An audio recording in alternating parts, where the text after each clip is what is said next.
Le président algérien recommande aux autorités maliennes d'investir plus dans le développement. L'argent investi par la junte au Mali pour s'offrir les services des mercenaires du groupe russe Wagner serait plus utile s'il était investi dans des projets économiques, a estimé le président algérien Abdelmadjid Tebboune. Le Mali a été le théâtre de 2 coups d'État militaires en août 2020 et en mai 2021. Quoiqu'elle ne l'ait jamais admis, la junte a fait appel à Wagner tout en poussant au départ la force militaire française Barkhane, après 9 ans de lutte anti-djihadiste. Le terrorisme n'est pas ce qui me préoccupe le plus, nous pouvons le vaincre. Je suis beaucoup plus inquiet pour le fait que le Sahel s'enfonce dans la misère. Là-bas, la solution est à 80% économique et à 20% sécuritaire.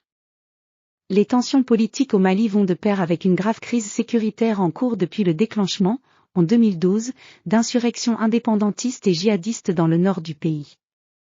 La quasi-totalité des groupes armés maliens signataires de l'accord de paix d'Alger en 2015, dont l'ex-rébellion Touareg, la coordination des mouvements de l'Azawad, CMA, ont suspendu la semaine dernière leur participation, arguant de l'absence persistante de volonté politique de la junte de Bamako de le maintenir. L'ex-rébellion avait cessé ses combats avec cet accord de paix.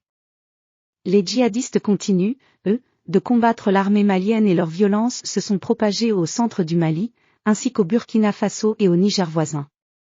Les combattants liés au groupe État islamique et à Al-Qaïda poursuivent même leur progression vers le golfe de Guinée.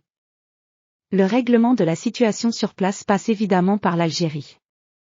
Si on nous avait aidés dans l'application de l'accord d'Alger, en 2015, pour la pacification de cette zone, on n'en serait pas là, a martelé le président Tebboune, reprenant une constante de la diplomatie algérienne. Pour ramener la paix, il faut intégrer les gens du nord du Mali dans les institutions maliennes.